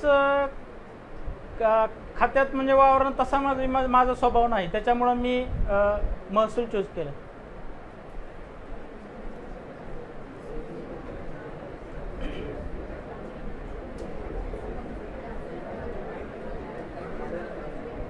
बेसिक क्वेश्चन आहे. क्वेश्चन असं आहे सर, जसं इंटरव्ह्यूमध्ये लँग्वेज बॅरियर मॅटर करते का? आता पुण्याची जी लँग्वेज आहे ते सिस्टरनं प्रमाणबद्ध मराठी समजले जाते. सर माझं प्रॉपर आहे बोलण्याची सर लँग्वेज टोनिंग डिफरंट आहे.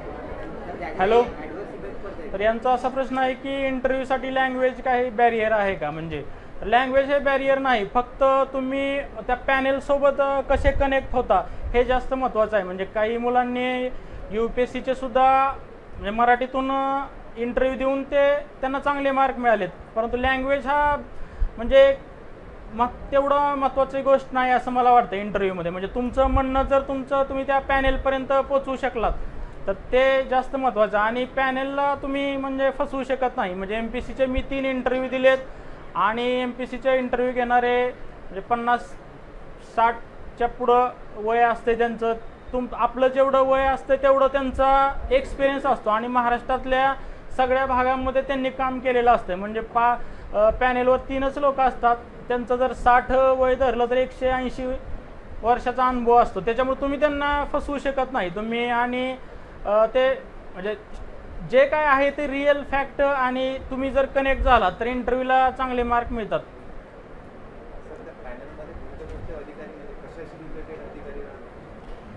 पॅनेलमध्ये 4 ठिकाणी इंटरव्ह्यू होतात. एक तर मुंबईमध्ये इंटरव्ह्यू होतात, दुसरं पुण्यामध्ये इंटरव्ह्यू होतात, नागपूरला इंटरव्ह्यू होतात आणि औरंगाबादला एक इंटरव्ह्यू होता. तर MPSCचे 4 सदस्य 4 ठिकाणी जातात आणि त्याच्यानंतर म्हणजे 4 ठिकाणी ज्या ठिकाणी MPSCचा सदस्य जातो त्या ठिकाणचा पॅनेलचा अध्यक्ष तो MPSCचा सदस्य असतो आणि त्यांच्यासोबत सहसा म्हणजे त्या लोकल एरियामधील 2 अधिकारी असतात. त्याच्यात सहसा एक महसूलचा किंवा एक ग्राम प्रशासन मधला अधिकारी असतात आणि एक पोलीस प्रशासनमधले एक अधिकारी असतात आणि 3च मेंबर असतात MPSCच्या इंटरव्ह्यूला.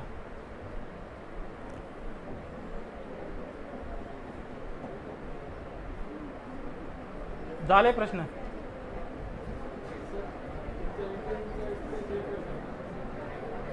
इंटरव्ह्यूचा हॅलो, यांचा प्रश्न आहे की इंटरव्ह्यूचा एक्सपिरियन्स सांगा. तर पहिल्या इंटरव्ह्यूला मला माझं म्हणजे BSc ॲग्रिकल्चर बॅकग्राऊंड असल्यामुळं पहिल्या इंटरव्ह्यूला ॲग्रिकल्चरबद्दलच जास्त प्रश्न विचारले होते. म्हणजे त्यांनी पॅनेल म्हणजे मला असं अपेक्षित नव्हतं की त्यांनी गेल्या माझ्यासमोर एक नोटबुक ठेवली गेली आणि पहिला प्रश्न होता की म्हणजे माझं BSc ॲग्रिकल्चर असल्यामुळे तुमच्या शेतामध्ये काय आहे? तर मी सांगितलं की आमच्या शेतामध्ये ऊस आहे. तर त्यांनी मला त्यावेळेस म्हणजे ऊसाच्या हमीभावाबद्दल खूप आंदोलनं पण चालू होती 2013ला. तर त्यावेळेस त्यांनी मला असं माझ्यासमोर नोटबुक ठेवून त्यांनी सांगितलं की मला 1 हेक्टर ऊसाचं लागवडीपासून साखर तयार होईपर्यंतचं कॉस्ट ऑफ कल्टिवेशन हे काढ. तर ते मला म्हणजे गेल्याच तो प्रश्न टाकल्यामुळं मी तेवढं म्हणजे त्याला हे देऊ शकलो नाही, न्याय देऊ शकलो नाही त्या क्वेश्चनला. त्याच्यानंतर बरेच म्हणजे फॅक्च्युअलच क्वेश्चन होते. शेवटच्या इंटरव्ह्यूमध्ये माझं सोलापूर डिस्ट्रिक्ट आहे, सोलापूर जिल्ह्याबद्दलचे बरेच प्रश्न होते. म्हणजे दुष्काळ असताना सुद्धा ऊसाची शेती भरपूर केली जाते. त्यानंतर म्हणजे सोलापूर हा दुष्काळी जिल्हा गणला जातो, परंतु महाराष्ट्रात सर्वात जास्त साखर कारखाने सोलापूरला आहेत. त्याच्यानंतर सोलापूर असल्यामुळं बेळगाव आणि चा सीमावाद हा विचारला गेला. त्याच्यानंतर कृषी विद्यापीठामधलं रिसर्चचं जे वर्क आहे त्याच्याबद्दल प्रश्न विचारले गेले आणि मी म्हणजे मराठवाडा कृषी विद्यापीठ परभणीमधून माझं BSc ॲग्री झालं होतं. मग ते तिथले लोकलचे परभणी संदर्भात काही प्रश्न होते. म्हणजे परभणीमध्ये एक म्हण खूप फेमस आहे की जगात जर्मनी आणि भारतात परभणी. तर ते मला विचारलं की हे एक्सप्लेन करा म्हणे काय आहे, तर ते एक विचारलं होतं आणि दुसऱ्या एक 2-3 म्हणी होत्या परभणीशीच रिलेटेड, त्या पण विचारल्या. आणि दुसरं एक फेमस लॉ अँड ऑर्डरचा एक खूप मोठा इश्यू झाला होता, त्याबद्दल एक प्रश्न विचारला होता.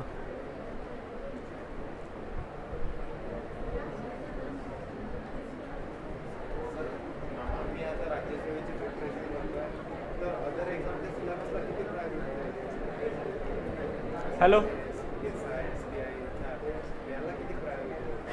यांचा असा प्रश्न आहे की मी राज्यसेवेचं प्रिपरेशन करतोय, तर दुसऱ्या ज्या एक्झाम आहेत PSI STI असेल तर त्याला किती म्हणजे वेटेज द्यायचं किंवा त्याचा प्रायोरिटी किती द्यायची. तर बऱ्याचदा म्हणजे वेगवेगळ्या एक्झामचा सिलेबस ओव्हरलॅप होतो, तर तो जो कॉमन सिलेबस आहे तर तो सुरुवातीला कॉमन सिलेबस काढून तो स्टडी करायचा आणि त्याच्यानंतर जी एक्झाम जवळ आली त्याचे जे प्रायोरिटी असतील तर त्याचा म्हणजे स्पेसिफिक त्या एक्झामचा सिलेबस असेल तर तो त्याच्यावर जास्त फोकस करायला पाहिजे.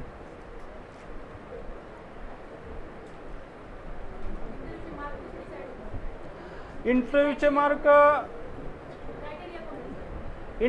मार्कमध्ये म्हणजे क्रायटेरिया आहे काय आहे हा आणखीन म्हणजे बेसिक कशावर मार्क ठरतात हे काय ते बाहेर आलेलं नाही. ते म्हणजे विचारलं पण होतं आम्ही RTI मध्ये की इंटरव्ह्यूचं तुम्ही काही पॅनेल आहेत की इंटरव्ह्यूला फक्त 1-2 वर्षापूर्वी एक उदाहरण होतं की एका मुलाला इंटरव्ह्यूला फक्त 10 मार्क दिलेत आणि त्या मुलाला इंटरव्ह्यूला 100 पैकी 30 जरी मार्क पडले असते तरी तो राज्यात पहिला येत होता, परंतु त्याला इंटरव्ह्यूला 100 पैकी फक्त 10 मार्क दिलेत. तर असं म्हणजे एवढं काहीतरी मिनिमम असेल किंवा स्टँडर्ड की याच्या वर मार्क असायला पाहिजे. यशदामध्ये आम्ही असताना तिथं MPSCचे अध्यक्ष पण आले होते, तर त्यांना पण आम्ही विचारलं तर त्यांनी असं सांगितलं की इंटरव्ह्यूच्या मार्कामधील सब्जेक्टिव्हिटी कमी करण्याचा आम्ही प्रयत्न करतोय. तर असं स्पेसिफिक काही सांगता येणार नाही, परंतु काही पॅनेलला म्हणजे कमी मार्क आलेले आहेत हे म्हणजे गोष्ट मान्य करायला हवी. परंतु इंटरव्ह्यूमध्ये तुमचं बेसिक एक कसं आहे आणि तुम्ही त्यांच्याशी कनेक्ट होता का, तुम्ही स्वतःशी प्रामाणिक आहात का हे जास्त तपासलं जातं असं मला वाटतं.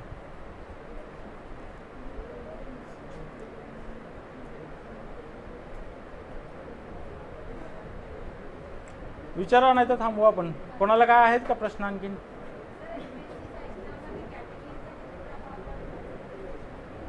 कॅटेगरीचा प्रभाव म्हणजे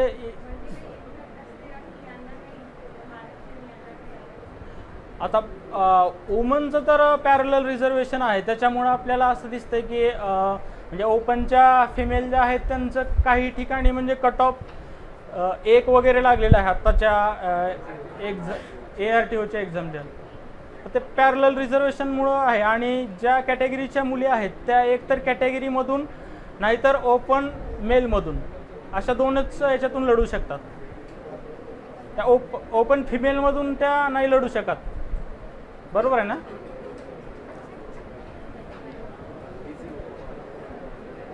हॅलो,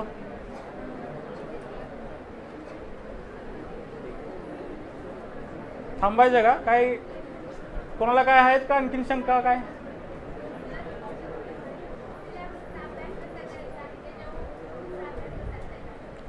सिलेबसचा अभ्यास आणि सिलेबसनुसार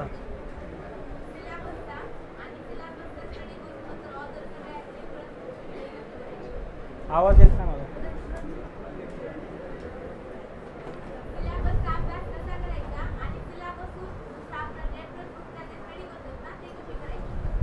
सिलेबसचा म्हणजे आता MPSC मेन्सचा जर सिलेबस बघितला तर एज्युकेशन हा टॉपिक आहे, तर तो सेकंड पेपरमध्ये म्हणजे पॉलिटीच्या पेपरमध्ये पण एज्युकेशन टॉपिक आहे.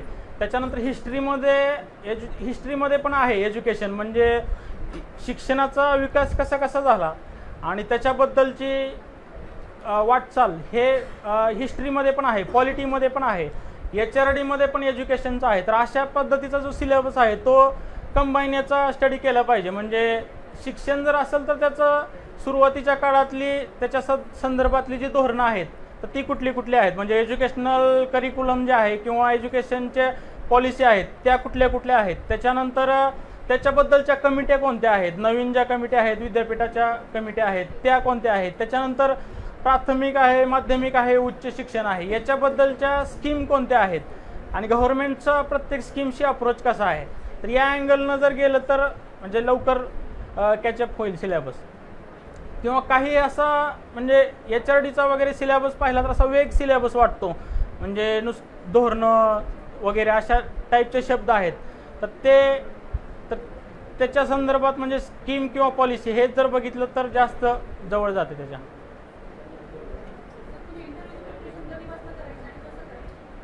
इंटरव्ह्यूचं प्रिपरेशन म्हणजे मेन्स दिल्यापासून म्हणजे इंटरव्ह्यूचं तसं एक ठराविक काळ नाही की म्हणजे, पण इंटरव्ह्यू जसं आपण जसे घडत असतो किंवा जसे वागत असतो त्याचा पण इंटरव्ह्यूमध्ये म्हणजे सुरुवातीपासूनच हे पडत असतो प्रभाव. म्हणजे आपण व्यक्ती म्हणून एक कसं आहे, पण तो MPSC मेन्स झाल्यानंतर इंटरव्ह्यूची म्हणजे ग्रुप डिस्कशनमध्ये आम्ही करंटच्या टॉपिकचे एक 7-8 मुलं मुली होतो आम्ही. तर त्याच्यामध्ये टॉपिक घेऊन आम्ही करंटचे जे इश्यू आहेत, तर आता समजा कर्जमाफीचा इश्यू असेल किंवा वेगवेगळे जे पॉलिसी 7वा वेतन आयोग असेल, कर्जमाफी असेल किंवा भारत-इस्रायल रिलेशन असतील, अशा पद्धतीचे टॉपिक घेऊन ग्रुपमध्ये डिस्कशन करत होतो. आणि रूममध्ये पण तुम्ही सराव करू शकता. म्हणजे रूममध्ये सुद्धा तुमच्या पार्टनरला वगैरे चेअरसमोर बसून प्रश्न विचारायला लावू शकता किंवा आरशासमोर पण तुम्ही सराव करू शकता.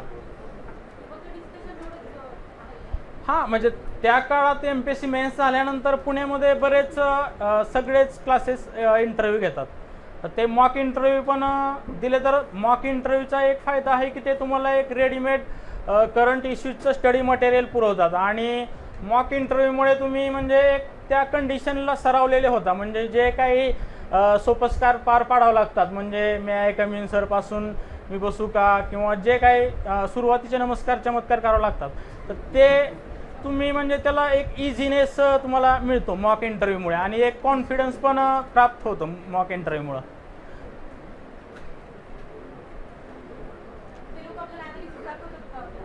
हो, बरेच क्लासेस आहेत ते आपला जो मॉक इंटरव्ह्यू आहे तो त्याच्यानंतर आपल्याला तो व्हिडिओ शूट करून तो तुम्हाला स्वतःला पण देतात. म्हणजे तो तुम्हाला स्वतःला पण आपला स्वतःचा मॉक इंटरव्ह्यू पाहता येतो. आणि काही ठिकाणी तर बाहेर स्क्रीनच लावलेले असतात, त्याच्यामुळं ते बाहेर लाईव्ह प्रेक्षेपण चालू असतं. म्हणजे बऱ्याच क्लासेसला म्हणजे तसं पण करतात, आपल्या इथं पण करतात. त्याचं एक खूप भीती वाटते. म्हणजे सुरुवातीला आम्हाला पण भीती वाटत होती. इंटरव्ह्यूला गेलो आहे, परंतु स्टडी सर्कलला पहिला इंटरव्ह्यूला मॉक दिला त्यावेळेस आपला क्लास नव्हता. तर त्यावेळेस इंटरव्ह्यू पलीकडे चालायचा आणि असं इंटरव्ह्यू खास पाहायला मुलं आलेली असायची आणि त्यांच्यासमोर अशी खूप मोठी स्क्रीन असायची. आणि म्हणजे ज्या लोकांना माहीत नाही की अशी स्क्रीन लावली ते आपलं नॅचरली इंटरव्ह्यू देत होते. परंतु ज्या लोकांना माहीत आहे की पलीकडे स्क्रीन आहे ते मग ते थोडं कॉन्शियस होऊन त्यांचा इंटरव्ह्यू व्हायचा.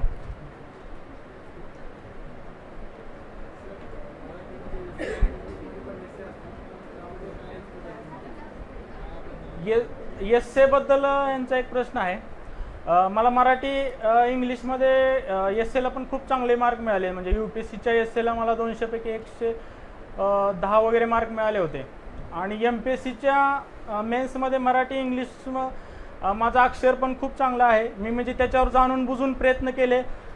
NTC कॅटेगरीमध्ये मेन्सचा रिझल्ट लागल्यावर माझ्यासमोर 5 मुलं होती, परंतु मराठी इंग्लिशमुळं म्हणजे MPSCच्या मेन्सचा स्कोअर माझ्यापेक्षा NTC कॅटेगरीच्या मुलांचा 5 लोकांचा जास्त होता. त्याच्यामुळं आणि क्लास 1च्या 2च जागा होत्या, एक तहसीलदार आणि एक DYSP. तर त्यावेळेस मराठी इंग्लिशमुळंच मी त्या 5ही लोकांना पाठीमागे टाकू शकलो. एस्से लिहिताना म्हणजे सुरुवातीला आता एखादा जर एस्से घेतला, म्हणजे जर कृषी हा विषय घेतला समजा आपण, तर कृषी विषय घेतला तर त्याचे असे टप्पे पाडायचे की भूतकाळात म्हणजे ॲग्रिकल्चर कसं होतं, आता वर्तमान काळामध्ये ॲग्रिकल्चर कसं आहे आणि भविष्य काळात ॲग्रिकल्चर कसं असेल.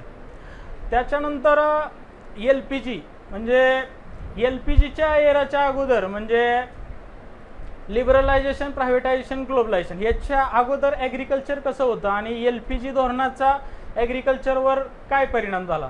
त्याच्यानंतर एसए बद्दल 1-2 तरी केस स्टडीज आल्याच पाहिजे. म्हणजे कृषी असेल तर त्या संदर्भात 2 केस स्टडीज, म्हणजे एखादी लोकल लेवलची एखादी ग्लोबल लेवलची केस स्टडीज आल्या पाहिजे. म्हणजे केस स्टडीज आल्या पाहिजे त्या एसएशी रिलेटेड 1-2-3 व्यक्तींची नावं तुमच्या एसएमध्ये आली पाहिजेत त्या एसएच्या संदर्भात. म्हणजे कृषीचा असेल तर MS स्वामीनाथन आहेत, नॉर्मन बोरलॉग आहेत अशा, किंवा विदर्भातल्या एक HMT व्हरायटीचा एका शेतकऱ्यांनी शोध लावला त्यांचा असेल. म्हणजे फॅक्ट तर आहेतच, परंतु त्या क्षेत्राशी निगडीत 1-2-3 व्यक्ती, त्या क्षेत्राशी निगडीत 1-2 केस स्टडीज. त्याच्यानंतर सध्याचं काय स्टेटस आहे, LPGच्या अगोदर काय स्टेटस होतं, LPGच्या नंतर काय स्टेटस होतं. आणि एसएचं म्हणजे तुमच्या समोर जर एक 20 एसए दिले तर तुम्हाला लगेच जाणवतं की फरक काय आहे. म्हणजे आपल्या हे त्याचं लवकरात लवकर त्याच्यापर्यंत कनेक्ट झालं पाहिजे एसए थ्रू. म्हणजे सगळीच लोक कृषीवर लिहिणार आहेत की पहिलं वाक्य लिहिणार आहेत की भारत हा कृषीप्रधान देश आहे वगैरे असंच सुरुवात, म्हणजे 90% लोक अशीच सुरुवात करणार आहेत. परंतु मी एसएची सुरुवात करताना माझा एक वेगळा फंडा होता की मी न्यूज फॉर्मॅटने एसएची सुरुवात करायचो. म्हणजे कृषी असेल तर मी कृषी क्षेत्राशी निगडीत पॉझिटिव्ह 3 न्यूज रिसेंटमधल्या आणि निगेटिव्ह 3 न्यूज अशा पहिल्या पेजवर फक्त मी ह्या 6 न्यूजच लिहायचो. त्याच्यामुळं ते बघता क्षणी काहीतरी वेगळं वाटत होतं. आता पॉझिटिव्ह लिहायचं झालं तर म्हणजे एवढी मोठी आता म्हणजे महाराष्ट्र सरकार कर्जमाफी देत आहे. त्याच्यानंतर दुसरी म्हणजे निगेटिव्ह म्हणलं तर मंदसौरला मध्य प्रदेशला म्हणजे शेतकऱ्याच्या उठावामध्ये 5 शेतकऱ्यांना म्हणजे शहीद झाले 5 शेतकरी. तर अशा मी अल्टरनेट पॉझिटिव्ह आणि निगेटिव्ह बातम्या लिहायचो. एक 5-6 न्यूज मागील काळातील या काही वर्तमानपत्रातील या काही बातम्या आहेत आणि त्याच्यानंतर मी मेन विषयाला हात घालायचो. तर ह्याच्यामुळं म्हणजे मराठी इंग्लिशला खूप चांगले मार्क पडले. मला एका मेन्सला 118 मार्क पडले, एकाला 121 आणि एकाला 123 मार्क पडले. तर म्हणजे मराठी इंग्लिशला आणि मागच्या वेळेसचं जर टॉपरचं ॲनालिसिस तुम्ही केलं तर तुम्हाला असं दिसून येईल की भूषण आहिरे जो महाराष्ट्रात पहिला आला आहे त्याच्यापेक्षा श्रीकांत गायकवाड जो महाराष्ट्रात दुसरा आला आहे त्याला इंग्लिश मराठीला 200 पैकी म्हणजे 36 मार्क भूषण आहिरेपेक्षा जास्त आहेत. मराठी इंग्लिशला 200 पैकी म्हणजे त्याला जेवढे मार्क पडलेत आणि त्याला श्रीकांत गायकवाडला 81 मार्क आहेत ऑब्जेक्टिव्हमध्ये. आणि म्हणजे मराठी इंग्लिश पोस्ट तर तुम्हाला GS देईल, परंतु क्लास 1 आणि क्लास 2 यातली कोणती पोस्ट मिळेल, कारण GSचा स्कोअरचं जर ॲनालिसिस केलं तर एक सेम रेंजमध्ये सगळे मुलं राहतात. परंतु ट्रॅडिशनल जी एक्झामचा अभ्यास करणारी मुलं आहेत PSI STI असिस्टंट त्यांचं मराठी इंग्लिश खूप स्ट्रॉंग असते. म्हणजे आपण MPSC करणाऱ्यांनी तेवढं मोरा वाळंब्या असेल किंवा जे पाल अँड सुरी किंवा जे इंग्लिशची पुस्तकं असेल तेवढं केलेलं नसतं आणि आपल्याला म्हणजे तेवढं बेसिक आपलं शाळेत पण शिकवलेलं नसतं. त्याच्यामुळे ते तिथं खूप एज घेतात. ते 50 पैकी ऑब्जेक्टिव्हला 45च्या पुढंच घेतात मार्क मराठीला. त्यामुळे तिथं तुम्हाला म्हणजे आत्तापासूनच तुम्हाला म्हणजे इथं अकॅडमीत पण आपल्या कोर्समध्ये पण मराठी इंग्लिश होईल. तर ते आत्तापासून जर डेली तुम्ही त्याचा जर सराव केला तर ते एक फायदेशीर होईल. आणि चालू घडामोडीचं एक आहे, चालू घडामोडीला एक महाराष्ट्र टाइम्स आणि लोकसत्ता हे 2 चांगले पेपर आहेत. लोकसत्ताला पॉलिटिकल ॲनालिसिस जास्त असतं. सकाळ पण पुण्याचा म्हणजे पुणे जिल्ह्याचा सकाळ चांगला असतो. हे तिन्ही पण पेपर चांगले असतात.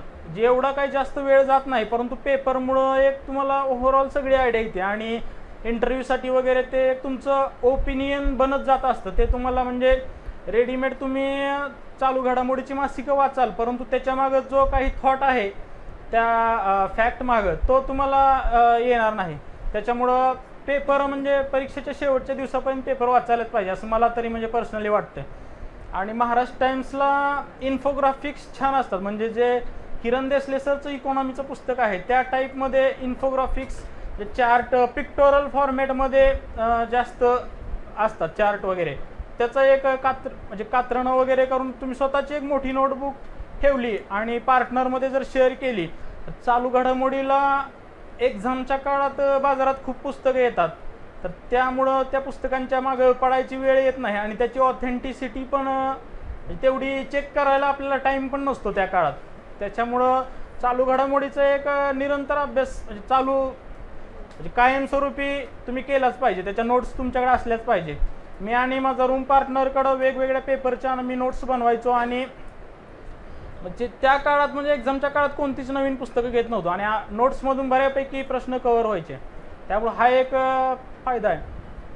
आणि इंटरनेटचा कसा वापर करायचा तर खूप अशा म्हणजे चांगल्या साईट आहेत. म्हणजे GK टुडेची साईट असेल, इनसाइट्स ऑफ इंडियाची साईट असेल, MPSC टॉपर्स म्हणून एक साईट आहे. ही खूप चांगली साईट आहेत. म्हणजे MPSC टॉपर्सवर मराठीतून आहे ती वेबसाईट पूर्णतः. आणि दर दिवशी तुम्हाला त्या जे ॲप पण आहे MPSC टॉपर्स नावाचं, तर या दर दिवशी तुम्हाला ते म्हणजे आज जर जी तारीख आहे त्याच्या 2-3 दिवसापूर्वीच्या चालू घडामोडीचे जे हायलाईट्स असतात त्या दिवसातले, तर ते तुम्हाला तिथं पुरवले जातात. आणि चालू घडामोडीचा अभ्यास करताना ॲनालिसिसवरनं असं दिसतं की व्यक्तिविशेष जे काय आहे ना ते प्रश्नांची संख्या जास्त वाढते. म्हणजे आणि त्यातल्या त्यात निधन पावलेल्या ज्या व्यक्ती आहेत त्यांच्यावर खूप प्रश्न येतात आणि खूप मायन्यूट डिटेल्स पण त्यांच्याबद्दलचे विचारले जातात. त्याच्यामुळं त्या व्यक्तिविशेषवर एक जास्त फोकस करायचो आम्ही त्यावेळेस पण. आणि त्या संदर्भात जितकी माहिती कलेक्ट करता येईल तेवढे जर कलेक्ट केली तर त्याच्यावरचे प्रश्न तुम्हाला म्हणजे तेवढे कॉन्फिडेंटली सोडवता येतील. बाकी काय आणखीन विचारा.